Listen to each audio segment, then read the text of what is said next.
my name is Megan O'Russell. And my name is Christopher Russell, and welcome back to Page by Page, writing the book in real time. You know, it occurred to me before pressing go that I was like, I don't think I've said the episode number in a hot second. So, all right, that's just something that we have done away with now. I think it's actually better that way because of the chapter versus episode. Agreed. I think that maybe this is best. I agree. Maybe we name each podcast episode the chapter title as well. Well, that's what I do on the Substack, so I do that anyway. Oh, great. Yeah. Well done, you. Yeah, and I don't very well want to say the name of the title of this one right now. Besides this one, we actually say the title in the chapter. You don't want to share the title now? Not really. Okay. Do you want to? We can save it. We can save it. Okay. All right. So then why don't we start, because I'm thirsty. So we're going to start by introducing the beer of the week. This is admittedly not one of my favorites, but it's still tasty. This is the New Belgium triple. So cheers. Cheers. What? It's just not as good. In my head. What? I wanted to cheers to something that would have been synonymous with the thing that's the title chapter that we're not saying. The cursed coitus. There you go. No, that's not what it was going to be. Oh, what were you going to say? Unfortunate fornication.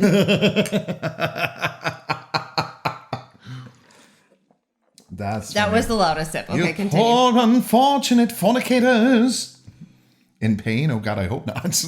Well, all right. Anyway, so why don't you? We're starting off strong. Why don't you give us a last week honor? Were there any life updates that you wanted to do? No. I think everything can go on the back end. Yeah. All right. Okay. So, y'all, because of the nature of this chapter, we are a slap-happy crew today. Yeah. So we're just going to... We're not saying why, right? We're just going to embrace it. We're just going to embrace it. We're just going to embrace it. Okay. All right, so... Zoomed in and then out. And then, okay. Okay, so, previously on Sketchbook of a Wayward Seer. It is Corpse Carver's funeral day, and Ella has fled the funeral and found herself hiding in the organ loft of a church with Caleb. After a few intimate moments where they confirm that, yes, actually, if they didn't have morally questionable reasons to not do this, they would in fact like to get together. When it's time to leave the organ loft, Ella leaps into the air, trusting Caleb to catch her. What is happening right now? I told you I am slap happy. Welcome to another late night radio session. I'm your host, Sexy McNips. Sexy McNips? Look, go with it. All right. Yes, and. No, I am not yes ending that. I am shutting that shit down right now. All right. Anything else before we hop right in? Oh my gosh. Wow. No, but this would be like the fastest that we've actually gotten to the chapter. I think because there's so much I want to laugh about after the chapter. Yeah. Are there any life updates you want to get? How fast we'll get through it. Like, is it gonna, okay. Sorry, I apologize, except not really. All right, no, let's go. I don't think any updates yet. No. I just want to giggle afterwards. Yeah. Okay. Let's get to the giggly part. Okay. Wow, man. Like this is like record breaking. Brittany, time it. I'm kidding. Okay. All right. Wow. Sorry. I was just like very taken aback. Okay, here we go. Ready? Wait, can I say the chapter title? No, go right ahead. Sketchbook of a Wayward Seer. Laureldale Series. Book 1. Chapter 30. Cursed Coitus. Okay. Thank you so much for that. Laureldale Series. It's not Laureldale Series. The series is just called Laureldale. Should I try it again? Just let me do it, okay? I give you Sketchbook of a Wayward Seer by Megan O'Russell, Chapter 30. And that's how it's done. Cursed coitus. Doesn't need to go into... All right, for Pete's sake. Okay. Roll music. My heart slammed against my ribs as I fell, but there was no jolt when I landed in Caleb's arms, just a sort of swoop as he twisted, ridding my body of its momentum with the swing. I wanted so badly for him to cradle me to his chest, but like a reasonable fucking person, he set me on my feet and stepped immediately back, leaving a more acquaintance-like space between us. I glanced to the vestibule doors behind me and the velvet curtain in the corner, whose momentary frenetic fluttering had faded back to mumbling, but I didn't spot anyone who might have seen me jump.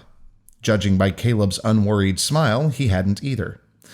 "You go out the front. I know another way." "Is it a secret exit?" I gave a mock gasp. "However could you know such a thing?"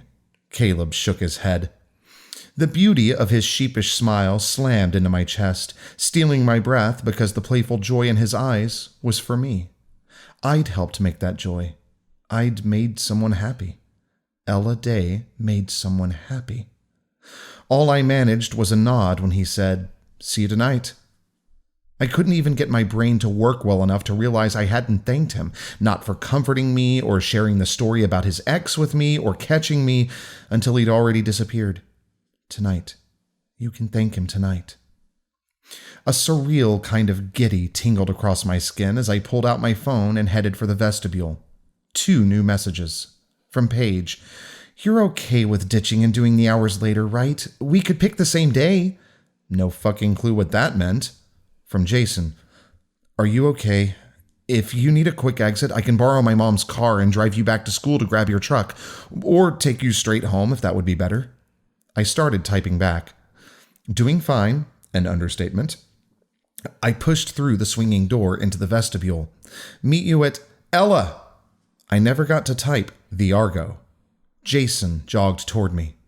Giddy, shattered, and the jagged, twisting guilt in my gut regained my body's attention. He gripped my shoulders as soon as he reached me, looking into my eyes like he was searching for signs of a breakdown. Fuck. Offense, Ella. Work the offense." Ignoring Jason's hold on me, I reached up, taking his face in my hands. "Are you okay? Did the teachers give you shit because I ran?" "Language!" Giles called from her seat out front. Fucking impressive she heard, if you ask me. "Sorry," I called. "Sorry." "What? No." Jason shook his head, the gesture small enough not to fling my hands away. "Harrison's been really understanding." "Then what's wrong?" I peered into his eyes, doing my own damage check. "I thought..." Jason dropped his hands.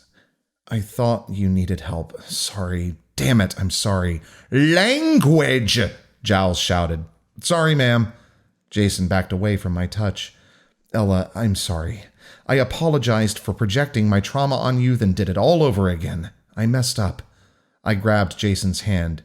"The frankincense you did." "Better," Giles said. "I told you when I left my seat at the funeral that I would be back, and I didn't show. If any female friend had done that, checking on them would be the right thing to do. Well, it goes for any friend, really, but crime statistics suck." I felt a whoosh of air as the sanctuary door swung open behind me. Fear.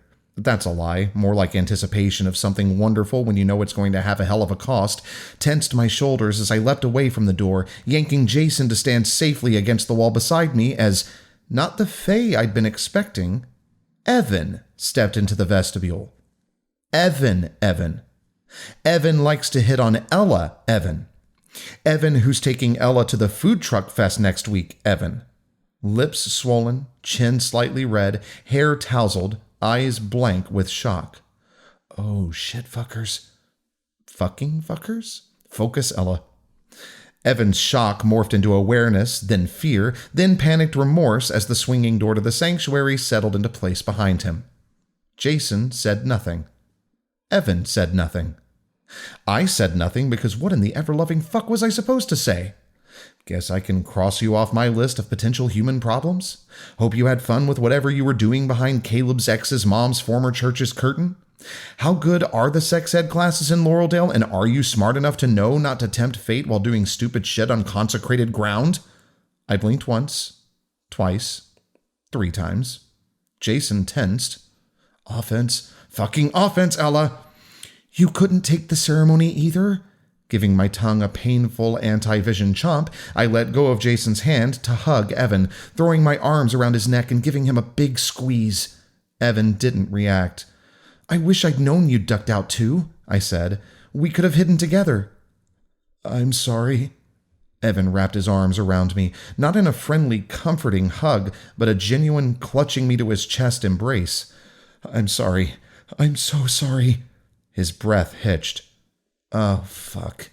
This isn't about me. I'm so sorry. He's projecting. There's no fucking way this is about me. Please, Ella, I'm sorry. Shit. Please, Hey, you're okay? I rose up on my toes, pressing my cheek to his, swaying back and forth just a bit for added comfort. Losing someone you're used to seeing all the time is hard. I didn't think, Evan said. My brain just stopped working, and then everything happened so fast. Poor buddy. I leaned back, taking his face in my hands in a replay of what I'd done to Jason moments before. Having your brain skip out on you sucks. Believe me, I get it. I smoothed the wrinkles pinched beside his eyes. But your brain is back now, and the best thing you can do in this moment is breathe. Tears welled in his fucking eyes. His breathing stayed ragged and shallow. Focus on this moment, Evan, I whispered. Right here. You and me. Everything else fades away. Something gave a soft thump.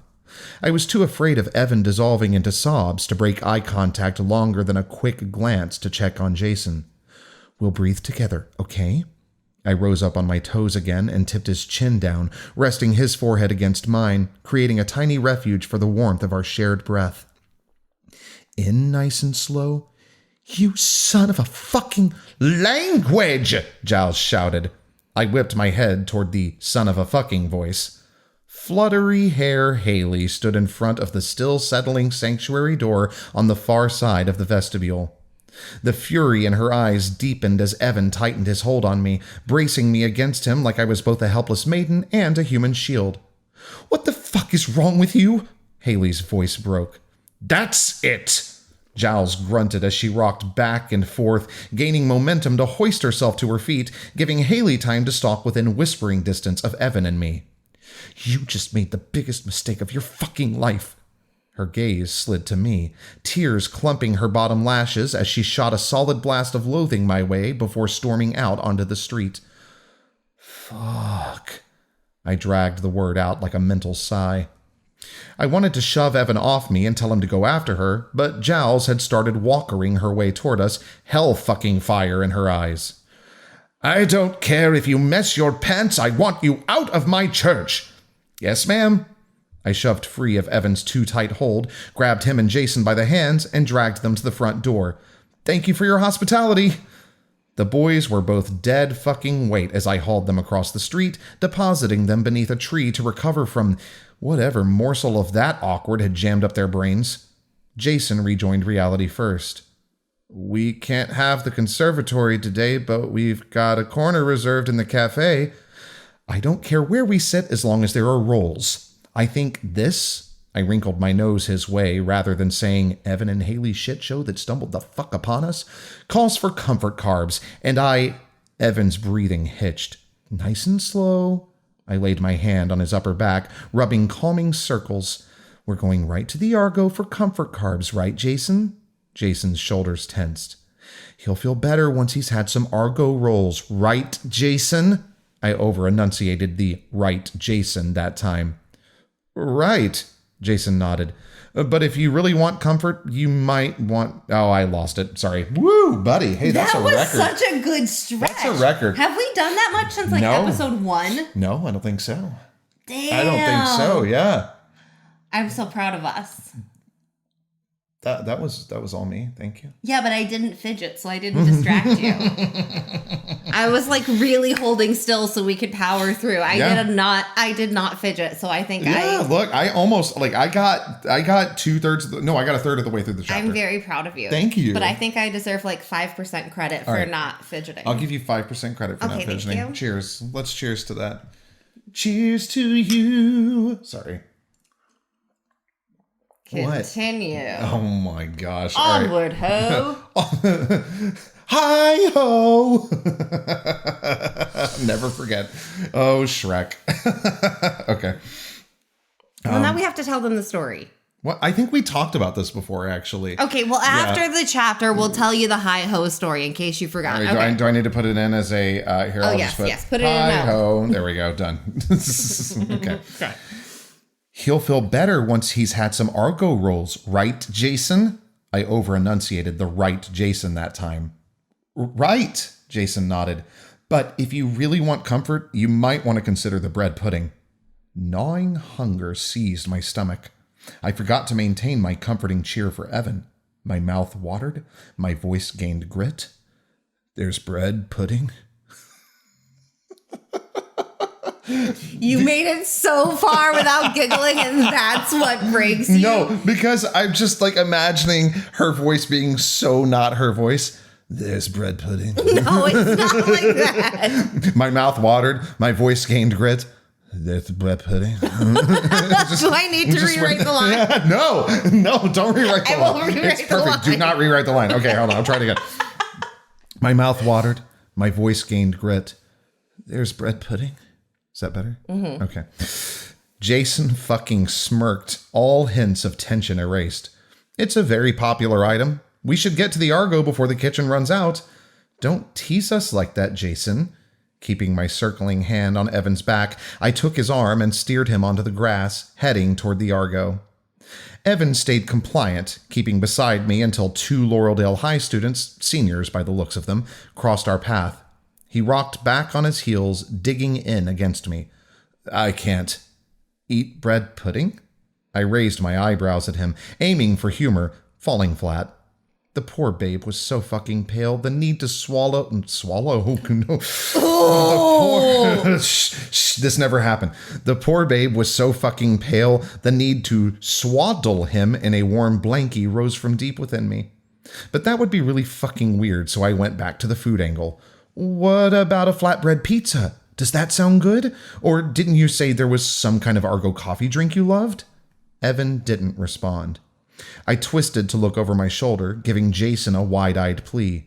He gave a wide-eyed plea back. I upped the ante, biting my lips together. He cut around to stand on the path in front of Evan and me. Sorry, I already know what's coming. Okay. Do you need a moment? No, I'm good. He cut around to stand on I just did a Victor, one of our friends on stage. If he's about to break, we'll just go, Which is really helpful if you're standing next to him because you're trying to keep it. And then next to him, you just hear, His whole point in that is he's like, I have to get it out somehow. And I'm like, well, you're going to make me break. Yeah, but you sound like a broken car for the rest of us. Everyone's trying to like get it together. Yeah. And meanwhile, there's which I know I'm one to talk. I once abandoned a friend on stage because I was laughing too hard in a professional production. Do you remember when I tried to do that and then Teresa, our friend Teresa, grabbed me and yanked me back on stage? By the back of your overalls? Grabbed my shoulder and was like, I thought she grabbed you by your overalls. You were wearing overalls. I thought she grabbed your straps. Oh, maybe it was.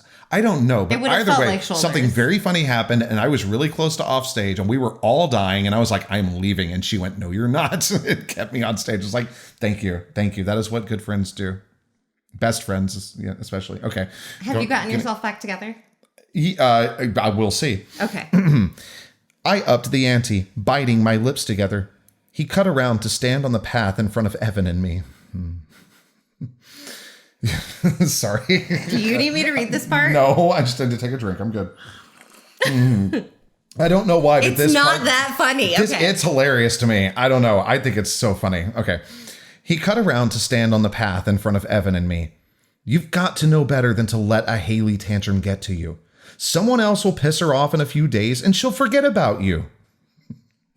Evan's chest rounded like he'd taken a punch to the sternum. Like a fucking coward, Jason backed away. Dodging the need to consider why forget might have been a bad word choice given the implication of the sounds coming from behind what shall henceforth be known as the curtain of cursed coitus, I went with, Evan, hard fucking... Oh shit, don't laugh, Ella, don't laugh.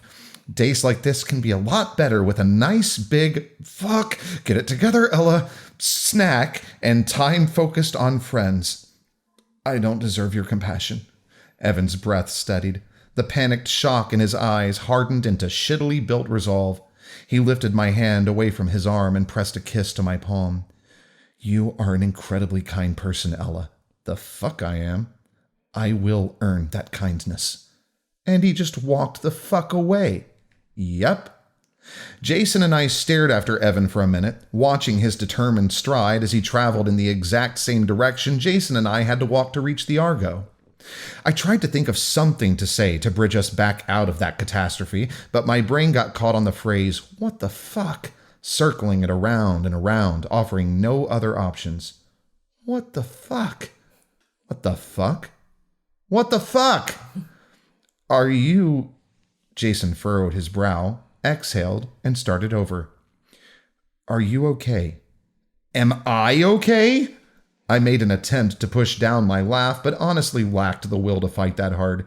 We just watched that shit show, and you go for a vague, "Are you okay?" Concerned for Evan's mental health? Definitely. Wondering how much I should care about Haley being pissed at me? Sure. Able to finish the arduous walk to the Argo without sustenance? That one is iffy. I meant, are you okay about Evan? Jason's voice held an achingly deliberate calm. You're a fucker, you're an evil fucking fucker, Ella. Huh? I tipped my head and frowned. It seemed like you guys were getting pretty close. Jason didn't blush. It would have been so much better if he had fucking blushed, but all his face offered was determined, stoic concern for me. Like the sweet fuck was placing my potential heartbreak over Evan's probable curtained concealed coitus above his, meaning Jason's, very understandable discomfort. I'm sorry if whatever happened with him and Haley hurt you. Think, Ella. You don't have to make this worse, Ella. Accept the gift, Ella. I bit my lips together, tensed my shoulders, and glanced around. Maybe this sounds awful, but I'm kind of relieved. Evan's cute and sweet, and some of that sweet is probably sincere, but I've barely figured out my class schedule. I don't have the bandwidth to figure out what's actual sincerity and what's him showing off his well-polished charisma like a Prince Charming peacock. Sorry, that was harsh. I dragged my hands down my face. I just want to get through a normal week of school with no ambulances, fires, or funeral field trips. I haven't even figured out how to function in Laureldale. Dating is like step 97 on the acclimation checklist, and I just got through 5 and 6. I watched Jason's face, trying to read his reaction as I scrambled for new tactics. The last thing you want is to get any closer to me. I promise I'm not the girl you should have a crush on. Abandon all hope, ye who... What are 5 and 6? Jason asked. Make friends who'll comfort me if I fall apart over a guy sneaking behind a curtain with someone else, think Ella, and have the school terror vow vengeance upon me. Is step 5 the friends one? Jason frowned. Yep. His eyebrows scrunched together. So I helped with step 5. You nailed step 5. I linked my arm with his, like he was my lion on the yellow brick road to the Emerald Argo. We need to celebrate friendship. And staying clear of messy drama. And, I gave him a nervous smile, maybe we could celebrate your brilliant idea to get my work displayed on Widow's Run week. Maybe we could celebrate your brilliant idea to get my work displayed on Widow's Run weekend. You really think showing your work outside the Argo is a good idea? The rest of the stoic faded away. Even Jason's gait changed, his step literally gaining an extra little bounce. Are you really going to do it? I mean, you don't have to. His excitement refreshed my guilt, the new wave bringing fire into my stomach and sour into my throat. When you hunt monsters, people get hurt. Take the least bad path, Ella. It'll actually make me finish some of my drawings, I said. I think it'll be good for me. This is great. He looked so fucking happy. You're going to be great. Through the trees on the far side of the platform they'd put up for Carver's funeral, the Argo's porch came into view. A clump of students surrounded the steps, their focus on I almost said harassed again. Harris is technically the proper pronunciation. You can say harassed, but I don't like it though. Like I say harassed, so why would I say harassed? I don't know why I'm all of a sudden doing this. Well, whatever makes you happy in this moment. Make someone happy. Okay. Sorry. Through the trees on the far side of the platform, they'd put up for Carver's funeral, the Argo's porch came into view. A clump of students surrounded the steps, their focus on a harassed host. From the looks of it, every seat on the porch had already been claimed. I doubted the inside would be any better. Jason seemed neither fussed nor excited at the sight of the horde surrounding his home. Just fucking do it, you coward. Simple, specific, unverifiable. Simple, specific, unverifiable. 1, 2, 3, go. Can we stop for a second? I'd stopped moving before I spoke, making poor Jason stumble back so he wouldn't pull me over. He shot his hand out in front of me, like I was about to tip forward. You okay? He pressed his lips together, took a breath, and lowered his catching Ella arm. Yes, of course, stopping for a second would be lovely on this very fine, completely normal, drama-free day. I hated him trying to make me smile. Not him for putting in the effort, me for letting it happen. Because I let him succeed. Because the light dancing in his eyes as he waited to see if I would smile ensured his success. Because standing there smiling with him felt light, brighter, and crisper. Like gravity had forgotten us, or we'd slipped into a dream, or a polished film version of a sweet teen romance where the drama is about dances instead of corpses. Least bad path, Ella. Over here. I led Jason toward an unclaimed bench tucked beneath a maple tree. The extra chill as we stepped into the shade dragged a shiver down my spine, carving the moment of human peace away.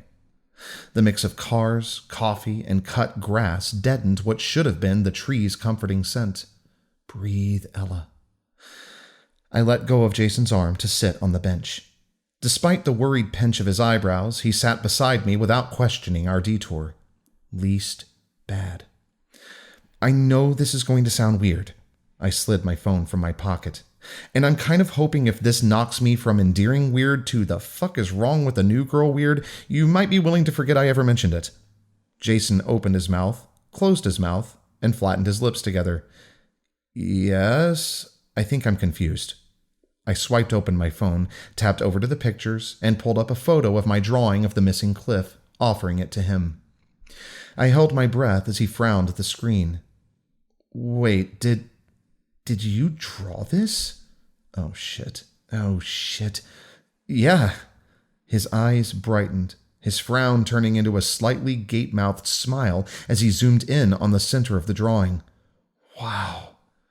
You know that cliff and you're happy to bring me there? You'll text me the GPS coordinates? Come on, please, please. Ella, this is amazing. He straightened his arm, looking at the screen from a distance. Is it for the Argo show? Well, shit. No, don't give up, Ella. Potentially. I gave him a timid, hopeful smile. It might be way too much to ask, but this is actually the drawing I was hoping you'd help me finish. I saw the look hit him, like I'd tapped a button in the center of his chest that activated heroic knight mode. Shoulders back, spine straight, chest puffed like a Jason the Wall Archer action figure. As long as you understand I suck at art, I'm in. Fucking fool. No art required on your end. I took my phone back, closing the screen and tucking it away, limiting his study time with the image. I'm hoping you can help me find the cliff in the drawing. Knight Jason didn't deflate. You can't remember how you got there? I've never actually been to the cliff. Simple, specific, unverifiable. I met this photographer, and he showed me some of his work from around Laureldale. I fell in love with his pictures of that cliff, and we talked about the location. I turned, tucking my feet beneath me to sit facing Jason. The way he described it, he might as well have found an entrance to a fantasy realm. He said there was something different about the cliff, like it held extra gravity that wanted to drag him in.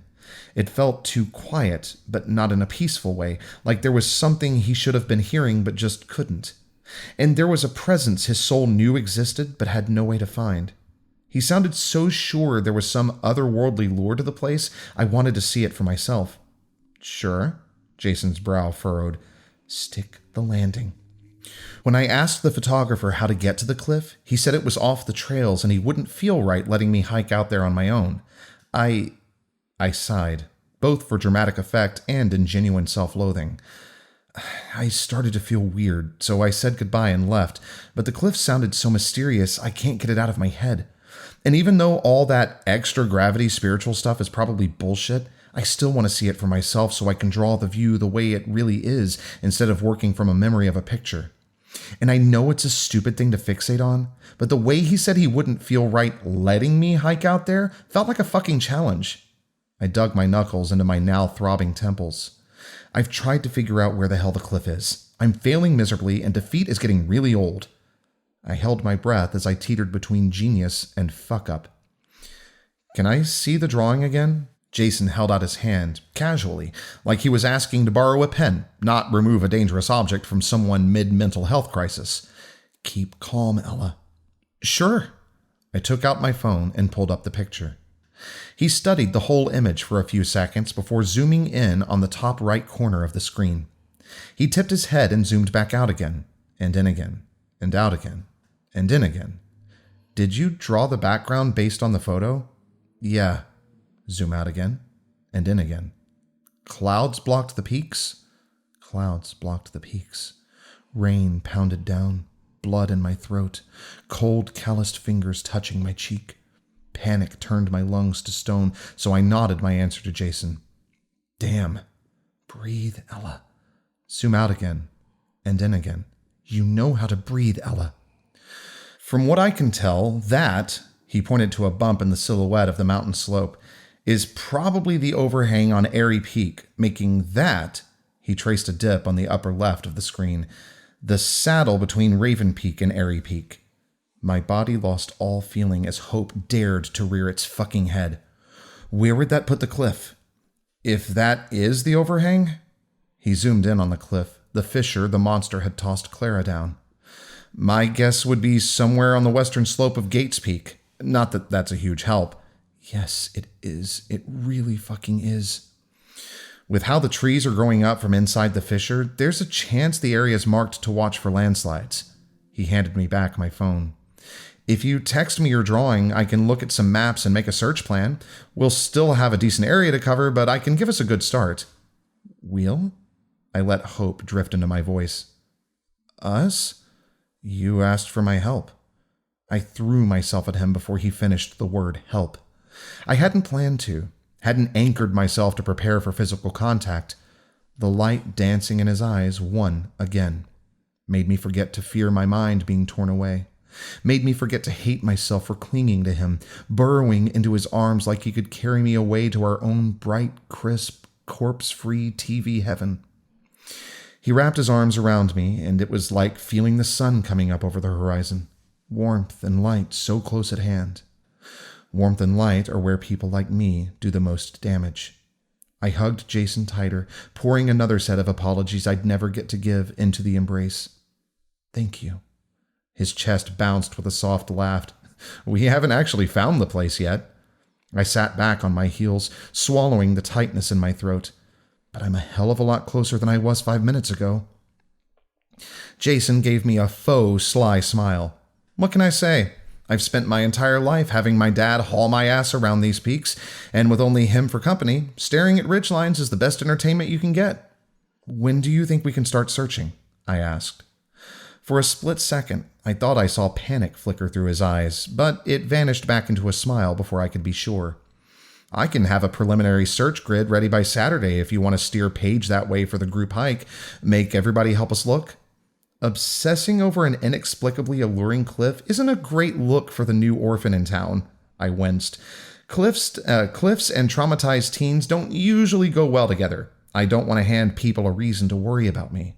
His smile faded. Paige would lock me in a harness before letting me anywhere near the edge of that cliff. Nope.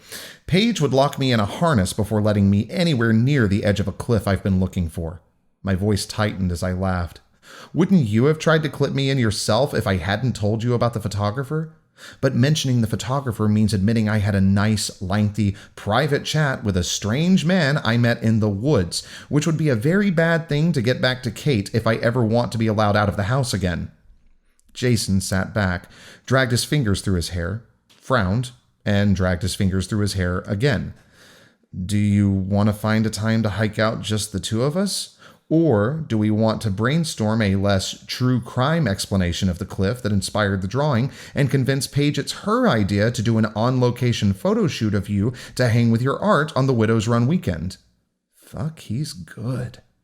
I bit my lip, using nerves to mask the mental battle that would decide the trauma level of my friends. It's easier to blend into an ensemble than a two-man show. The more characters present as the drama of discovering Clara's murder scene unfolds, the better. For me, at least. Do you think they'll even want to go searching for a cliff? I asked. Oh, I can make Paige have the idea. Then nobody will have a choice. Hope eased my breathing and loosened my jaw because I'm a self-serving fuck. Then I say group search on Saturday. Jason stood and held out his hand. Brainstorm on the way to the Argo? Let me send a quick text to Kate so she knows where I am if the school calls her. I pulled up my messages with Violet and typed, prepare a poker face and don't be pissed. Trust the plan. And thus ends chapter 30. Well done. You got to 30 chapters. Yay. No, in some of my books, like, I only have 30 chapters. Yeah, that's true. Well, I think... it's like 30 to 33. I would say like 32. Them. Do you have any that are just 30? Yes. Siren's Realm, maybe? No, I think it's one of the Gorilla Class series. Okay, I can see that too. Yeah. Yeah. All right.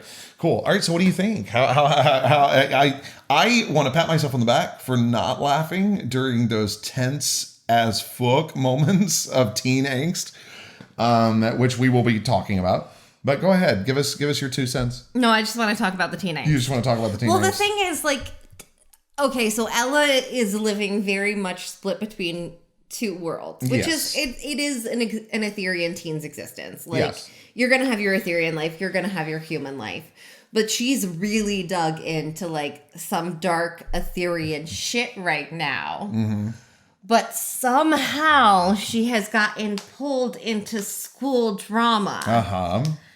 And really, it's been the same dating pool since fucking kindergarten. Right. There's this new girl who happens to be pretty smart, cool. Like, it's not that she's like this stunningly gorgeous. No one's ever seen something and also beautiful. Mysterious, right? Like, there's a lure in that even. Well, if you look at it, they have a class size of 80. Yeah. Which means they've had about the same, if they are completely straight, about 40 options, but less than that. Right. Because of the gay population. Right. So it's like at that point, that's how few dating choices they've had. Do we know of anybody who's gay other than Paige and Noah? Not mentioned characters, but like that, we're starting there is to a cut. Community. Yeah. So we're starting to cut things down. So it's like, if you've been looking, this sounds horrible, but if you have only had the same 40 ice cream flavors available your entire life, and there is all of a sudden a limited edition that is available. Isn't that more flavors than Baskin Robbins, though? And like, look, they've managed to survive somehow. So. Yeah, but then if there's a limited edition, you know what's going to sell out? The limited edition. Ella is limited edition. Yes, she is. So that's really the thing. The one that they release on Halloween. Sure. I'm just saying. Someday there will be Laureldale ice cream. Dark, okay, twisted. Continue. Okay.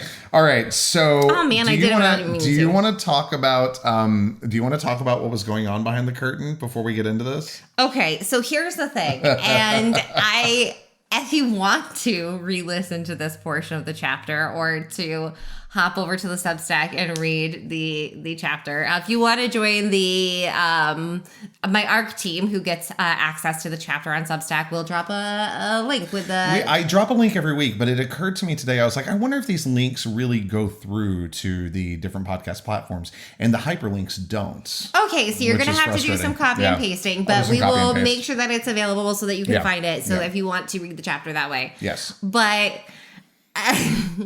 if you want to go back and listen to or read this brief portion with the knowledge that what had happened behind the curtain in the sanctuary. Pay no attention to the man and the boy and the girl. With Evan behind the curtain, it was very much let's just put it in to see how it feels. Not necessarily the tip, but let's just see what it's like. And unfortunately, poor Evan didn't even have to wiggle around. And he just, I am so uncomfortable. Yeah. So that is emotionally where Evan and Haley are at.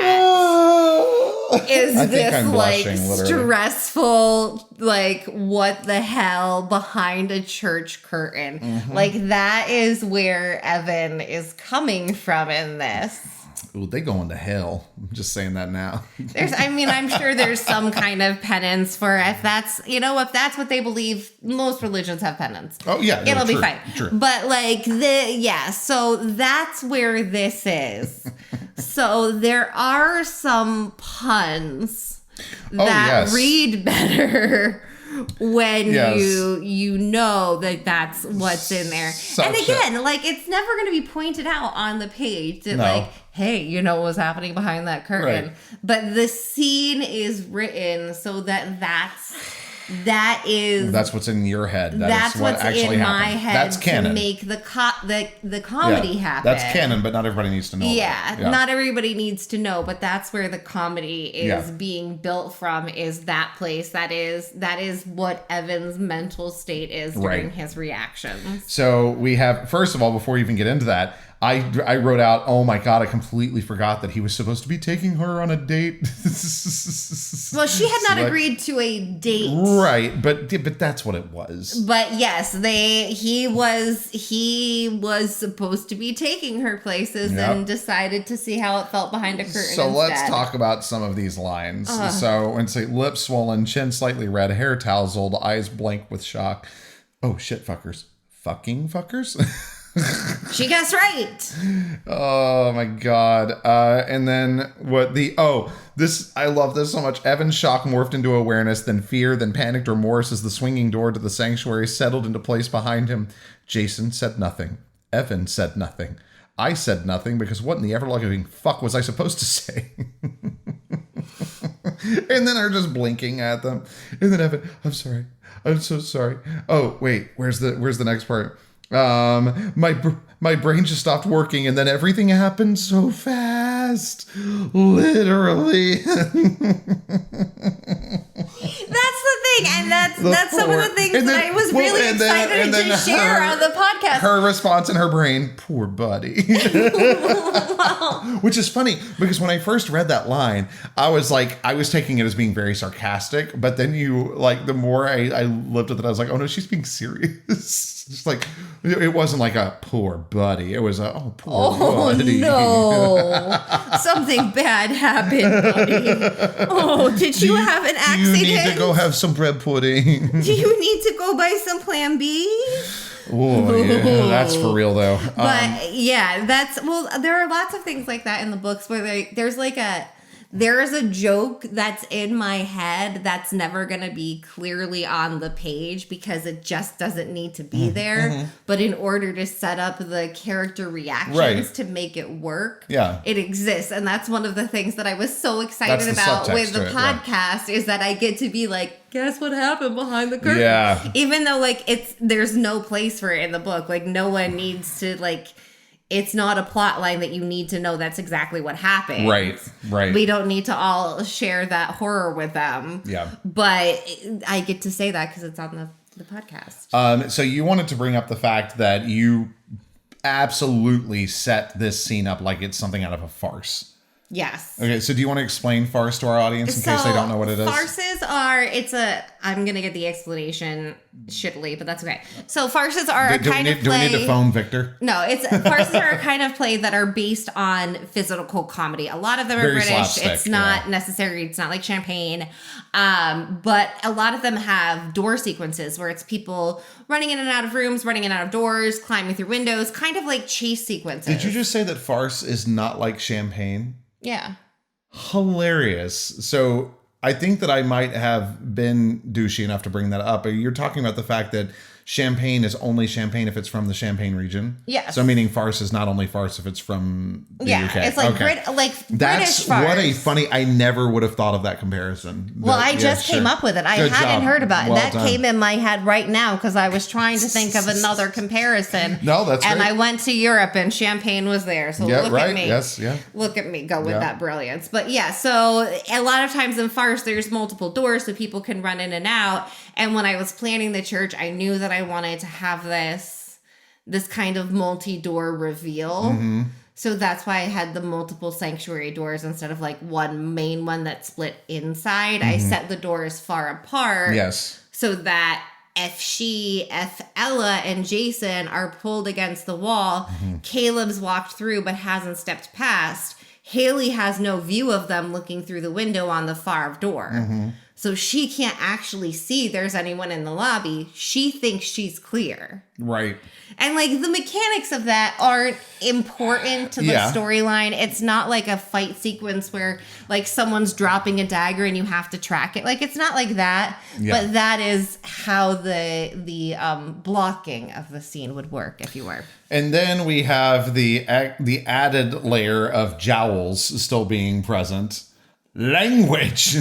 So my favorite line though about I saved her, all cursing out loud until after the sanctuary. Yeah, appreciate that. Yeah.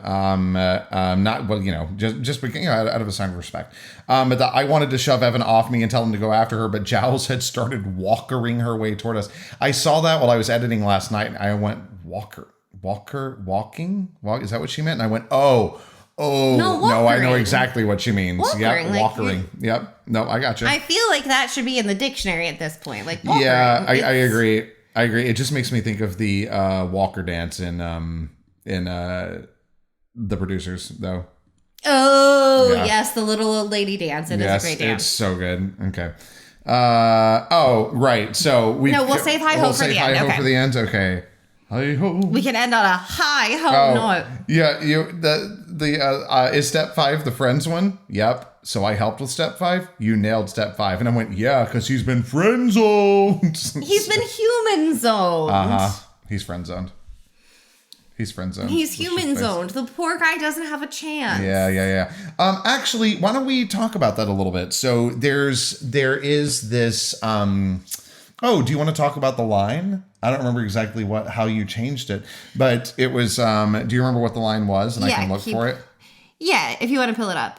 Yeah, all right. You. So you never actually told me your question. Oh, so basically we just left where we have this deepening of a relationship between her and Caleb, right? And it's not, completely unbelievable that as a teenager your feelings aren't a little bit fickle, right? Because your hormones are running like freaking crazy, but it's deeper than that with these moments that she's having right now with Jason. And it's not that they're romantic moments, but do you want to talk about how that's different?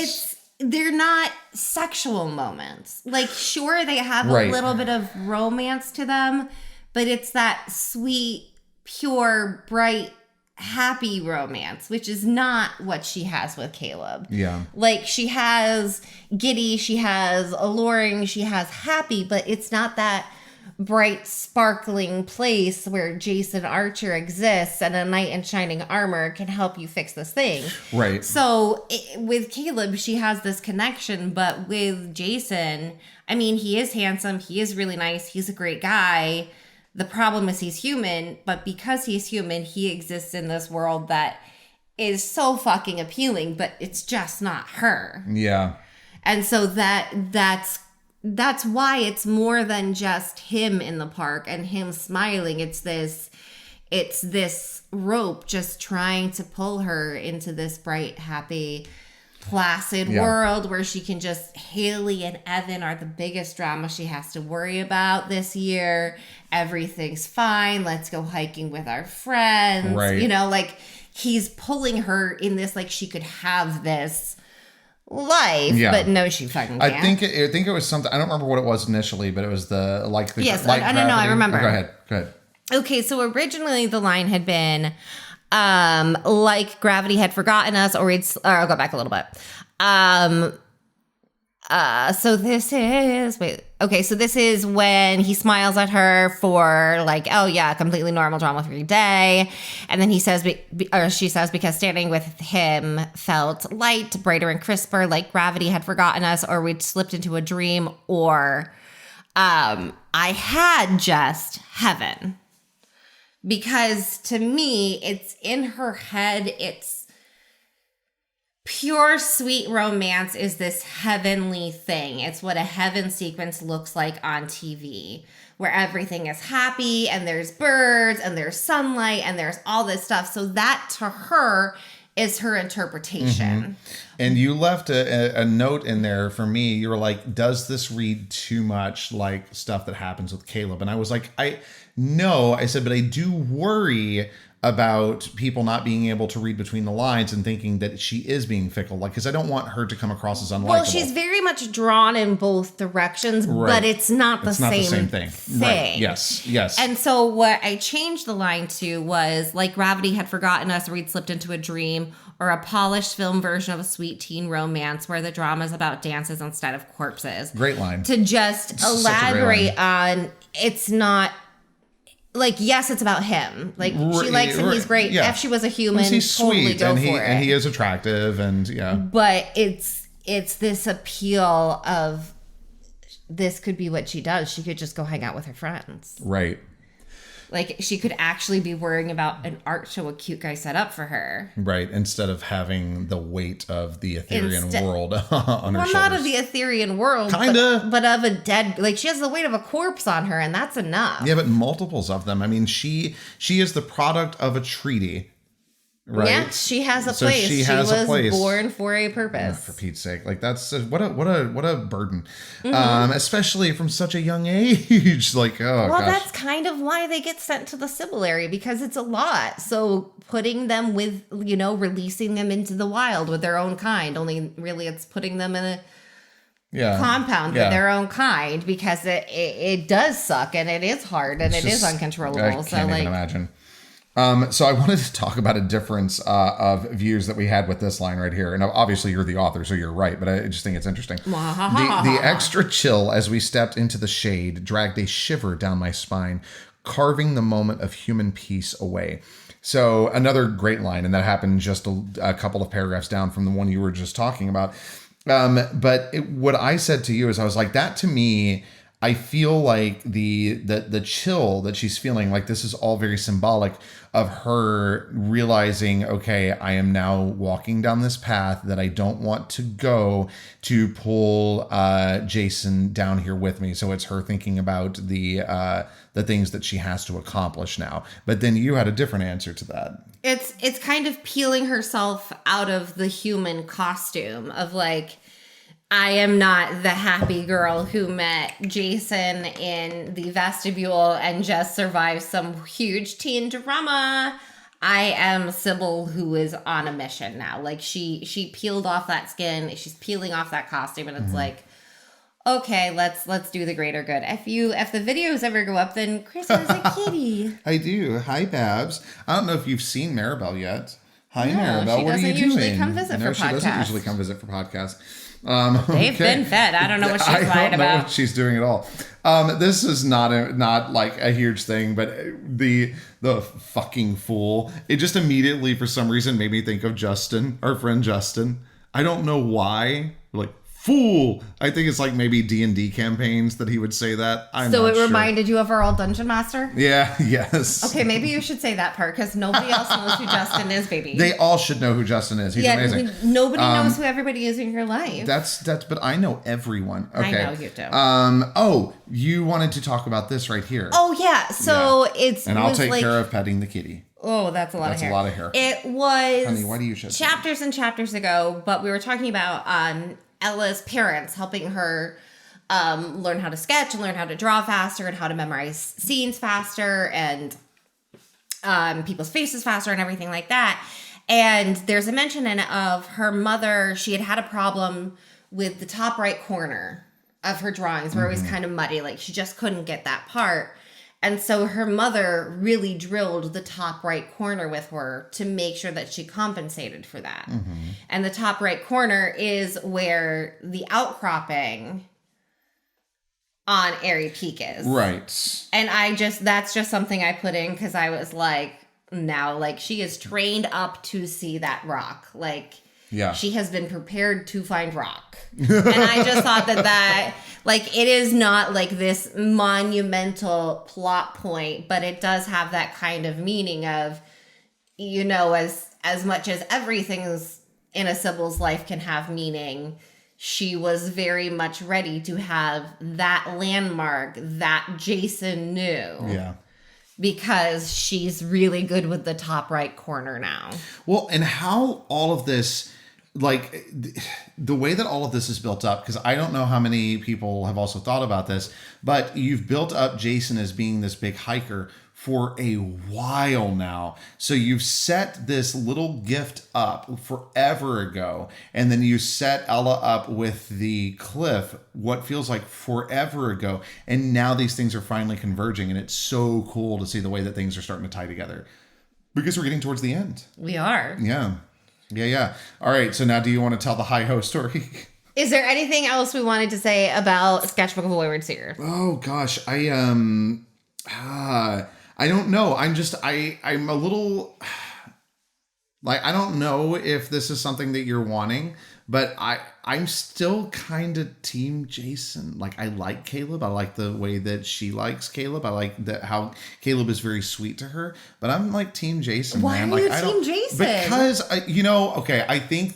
I think a lot of it is because he's the first one that she met. Like of the two of them, she met Jason before she met Caleb. Well, in this book, she's actually known Caleb longer. Oh shit, that's she's right. Known Caleb, she references that.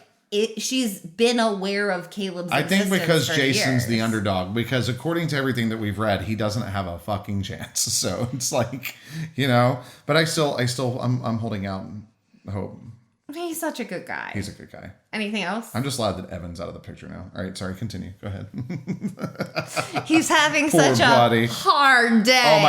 Oh my god, we didn't talk about that. Sometimes when you have a hard fucking focus day, it's best to have a nice big it's just But isn't that how that always happens in those moments when you're really trying not to say something, and then all of a sudden everything becomes a weird innuendo, and you're like, I'm not even fucking trying to shit, can't say the right thing. At least that happens to me. Yeah, I think, yes, I can't. I'm thinking if I can talk about either of them, because there are two very big moments that happened to me. I think I said something about like going blind or something at one point because of something that happened, but there was somebody who was actually blind in the room, and I was like, God damn it. It's like, I'm such an asshole. But you don't want to acknowledge it because you're like, if I call attention to it, it's just going to make things worse. So yes, but not in as near a funny scenario as hers. Yes. Mine have all been just not. When you're good. like, I shouldn't have. Oh, bye, baby. Oh, thank you for all the fur. Ooh, nice fur. Okay. So yeah, talk about hi-ho. Okay, so we, he was music director and I was choreographer for youth production of Shrek, and we had a younger student who was playing the Papa dwarf at the end, and it doesn't matter why he's there. He he shows up and he starts with hi ho. As in a Disney callback hi to ho, hi ho. But we could not get this kid. The director tried so hard, but he could not go hi ho. It was always hi ho. He was greeting a ho. Yeah, hi ho. Could not, and I don't know if like he had an older sibling at home who was drilling it the other way, or if it's something in his brain that could just not get it. But it was never once hi ho. It was always hi ho. At least he was greeting nicely. Yeah. There's that. Okay. Oh, man. All right. I think that is actually it. I think that's all I have. Do you have anything else? Yeah, I know. I have some. The thing is, I have like some event updates coming, but I can't get anyone to send me the paperwork to sign. Yeah, well, so I still feel like I'm in limbo with that. No, sure. We are. So I've still got things to talk about too to share that's not important to the podcast. I know. I can't talk about it either. There are many things in the works that are going well for Kickstarter. We are starting to build more out on that page. That there's gonna be so much art in this. Yeah. In this book. Oh, I remember what it was. So, and I'm empowering you to do this, Chris. Oh boy. Okay. Which means now you get to do this because I'm saying it on the podcast. Okay. But I have a very shittily drawn map of the area of Laureldale. It's not that bad. It's pretty sketchy. I didn't mean that. But it's pretty bad. But I will post some pictures of it to go with the podcast episode and the chapter, not like with the chapter, because that would look weird on Substack, but you know what I mean. I will share those because there is a mappy-ish version of Laureldale, and then there's a mappy-ish version of the peaks. None of this is going to be like the great fantasy map of Ilbrea.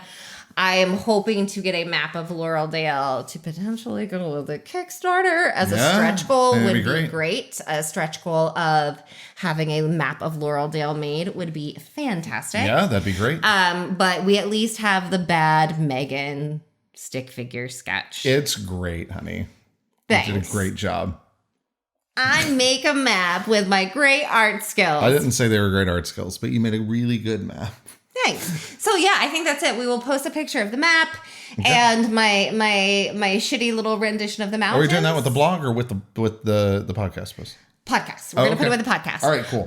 So we'll put that up with the podcast so you can check that out. And I think that is it for us. All right, awesome. Well, so then why don't you tell them where they can find us since I'm the one who did it last week. Sorry. Oh, so please do like, comment, subscribe, rate, whatever it is you can do on your preferred podcast platform so that they know that you want to keep hearing from us and that so other people can find the podcast.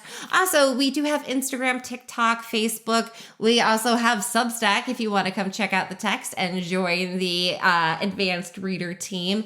And you can find me on Tome now too, which is fun. I'm just learning the app, but yeah, it's been cool. Yeah, it's been awesome. So you haven't looked at it at all. Don't say it's been awesome. I've heard stories from you. So I just take you at your word. That's how much I trust you. What do the pink star buttons in the middle do? The pink star buttons in the middle do? Yeah. I'll show you after this. All right, so everybody, thank you so much. See, that's one of those where I didn't mean to, but now I get it. The pink star button? That I was actually not even meaning anything sexual. Oh, I made it work. Well, thank you for joining us and on as the page. Always, before we get ourselves in trouble, thank you for reading.